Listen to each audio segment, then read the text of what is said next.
Bonjour, dans cette vidéo, nous allons parler des probabilités conditionnelles.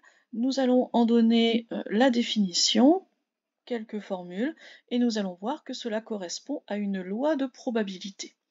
On donnera un exemple détaillé à l'aide d'un arbre de probabilité.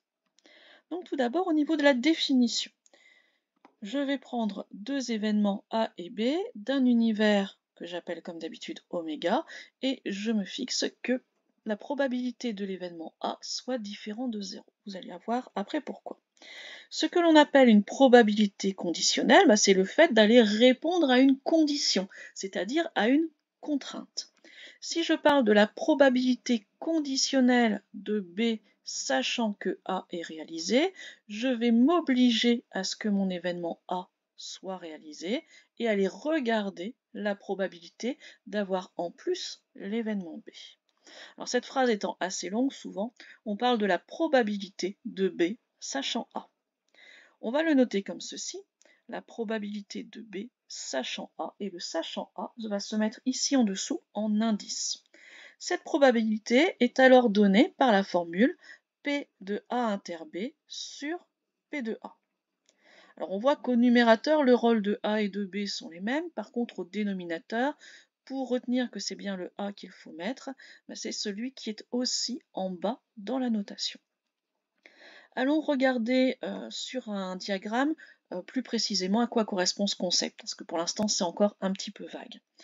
Normalement, donner la probabilité de l'événement B, de manière générale, c'est aller regarder les éléments de notre événement B, c'est-à-dire les issues de B, et les mettre en rapport avec les éléments de mon univers en entier. C'est le rapport entre ce qui m'intéresse et ce qui est possible en globalité.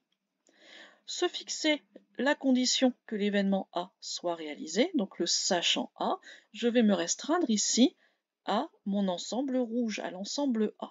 Et à l'intérieur de cet ensemble, je vais appliquer le même rapport. Je vais aller regarder les éléments qui sont dans B, c'est ce qui correspond à ma partie noire, et donc à A inter B, et les mettre en rapport avec les éléments de tout ce que je suis en train d'étudier, sauf que je me suis restreint à notre ensemble grand A. Donc c'est comme d'habitude, c'est réellement ce qui m'intéresse sur la totalité, sauf que là, la totalité, je l'ai déjà réduite à juste l'ensemble A. Cette formule, on peut aussi la réécrire sous la forme d'une multiplication. Si j'isole le numérateur, P de A inter B, ça va être P de B sachant A fois P de A. Cela va nous servir à calculer notamment dans les arbres de probabilité. Prenons un exemple concret avec une situation industrielle. Pour fabriquer un appareil, je vais faire passer une pièce dans deux machines M1 et M2. La machine M1 risque de provoquer un défaut qu'on appelle D1 et la machine M2 risque de provoquer un défaut D2. En faisant un relevé statistique, je me suis rendu compte que à la sortie de la première machine, 5% des appareils avaient ce défaut D1. À la sortie de la machine M2, j'ai 60% de mes appareils qui n'avaient pas le défaut, qui avaient 60% de mes appareils qui avaient déjà le défaut D1 vont aussi avoir le défaut D2. Et seulement 3% des appareils qui n'avaient pas le défaut D1 vont cette fois-ci avoir le défaut D2. Le but évidemment est de fabriquer des appareils sans défaut. Donc on va aller chercher la probabilité de D1 bar inter D2 bar et on va se servir de la formule d'au-dessus. On a ici une répétition de deux épreuves, la machine M1 puis la machine M2.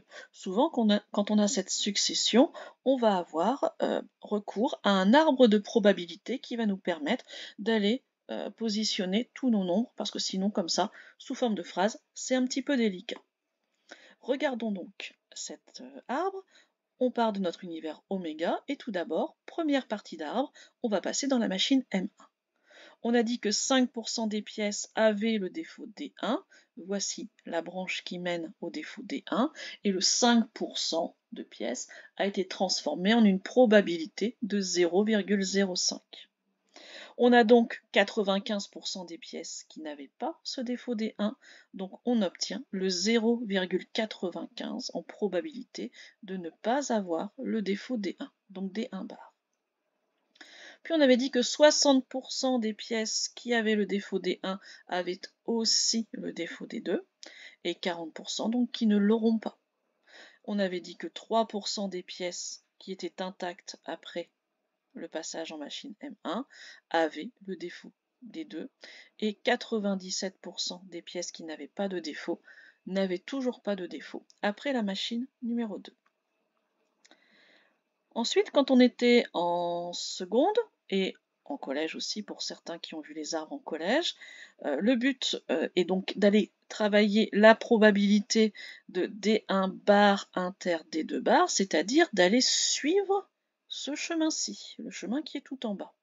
Et donc en troisième et en seconde, on vous a dit on va multiplier les probabilités que l'on va rencontrer sur les branches. Or cette multiplication, on vous l'a entre guillemets imposée. Là, c'est justement notre formule de probabilité conditionnelle qui nous permet de le justifier. En effet, d'après la formule du cours, la probabilité de D1 bar inter D2 bar, c'est la probabilité de D1 bar, donc notre 0,95, multiplié par la probabilité de D2 bar, sachant D1 bar. Et c'est ce sachant que qui me permet de dire que je suis dans cette partie-ci de mon arbre. Et la probabilité de D2 bar dans cette partie-là de l'arbre, c'est bien notre 0,97. On va donc bien multiplier les deux probabilités que l'on rencontre sur la branche. On obtiendra alors une probabilité de 0,9215 d'avoir une pièce qui ne présente aucun défaut, c'est-à-dire que 92,15% de mes pièces n'auront pas de défaut. Voilà la justification de ce que l'on faisait sur les arbres de probabilité.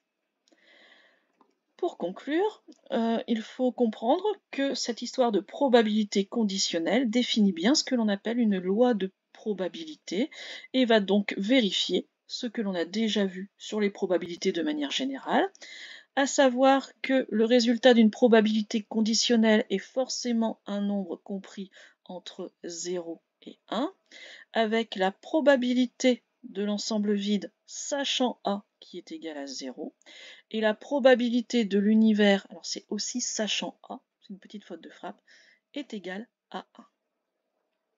Ça veut dire que si pour une probabilité conditionnelle, vous trouvez un résultat égal à 2,5, vous vous inquiétez. Deuxième chose, la probabilité de l'événement contraire, mais cette fois-ci sachant A, ça va être 1 moins la probabilité de B sachant A. Comme d'habitude, on va faire le complémentaire par rapport à A. Donc voici pour ces premières définitions des probabilités conditionnelles. Nous en servirons pour voir ce qu'est une partition de l'univers et faire des calculs un petit peu plus poussés. Et nous parlerons aussi d'événements indépendants dans de futures vidéos. Au revoir.